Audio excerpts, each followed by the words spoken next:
Bonjour à tous. Aujourd'hui, nous allons parler de la proportionnalité. Alors, la proportionnalité, c'est quoi? C'est un lien qu'il y a entre différentes valeurs. L'exemple classique, c'est quand on va faire ses courses. Si vous prenez une boîte de conserve qui vous coûte 2 euros, si j'essaie d'en prendre 3, ça va me coûter 6 euros. C'est ça la proportionnalité. Alors, il faut savoir qu'en mathématiques, la proportionnalité se résout la plupart du temps avec un tableau de proportionnalité. Et ce tableau est un outil très utile car il permet de ressortir le calcul et généralement d'éviter de se tromper par rapport à ça. Alors un tableau de proportionnalité, ça a 6 cases. Pourquoi 6 cases?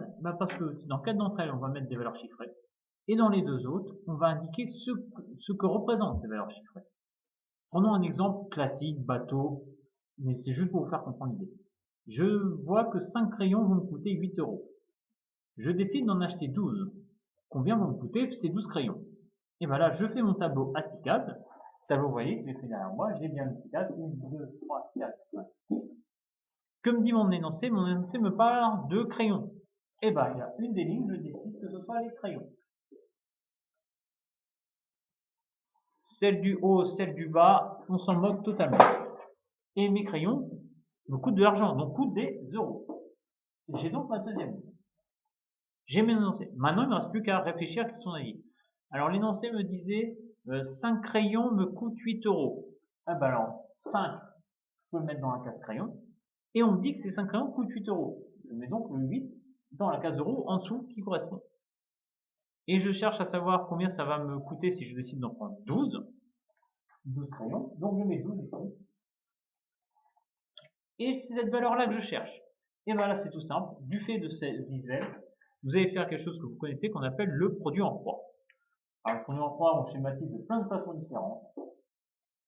Vous retenez, pour ma part, que vous multipliez les deux chiffres qui sont en diagonale, 8 et 12, et vous divisez par le dernier. Donc là, je vais faire 8 fois 12, ça va faire 96. Je vais le diviser par 5. Et ici, je vais trouver que ça fait 19,2. Donc, je peux dire que mes 12 crayons vont me coûter 19,20 euros.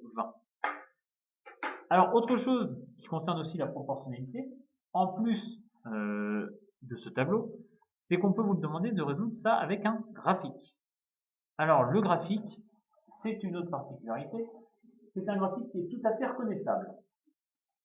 Pourquoi? Eh bien, tout simplement parce que vous allez obtenir une droite très particulière.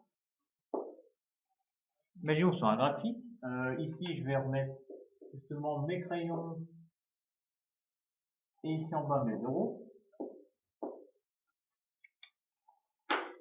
Et tout graphique, et là il n'y a aucune exception, tout graphique qui représente une situation de proportionnalité aura une allure comme ceci. C'est-à-dire que vous allez avoir une droite qui va forcément passer par l'origine ou 0, à vous de choisir, mais l'origine est le terme de mathématiques. Ça, c'est un graphique qui représente une situation de proportionnalité. Et après, si vous avez un graphique comme ça, vous cherchez la réponse, imaginons qu'ici, je reprends, j'ai mes 12 crayons. Qu'est-ce que je fais? Ici, je vais avec la règle, je vais tracer, tac, tac, tac, tac, tac, tac, tac, tac, jusqu'à rencontrer ma ligne droite. Une fois que c'est le cas, je fais un angle droit, je redescends en bas, tac, tac, tac, tac, tac, tac, tac, tac. Et ici, vous trouverez la valeur en euros qui correspond. Qui ici, dans notre cas, est 19,2. Voilà, j'espère que cette petite vidéo vous aura permis de, en tout cas, mieux comprendre la proportionnalité et d'avoir l'essentiel pour pouvoir résoudre les prochaines situations qui seront également relevant de la proportionnalité. En tout cas, je vous remercie d'avoir regardé et je vous dis à très bientôt pour une autre vidéo.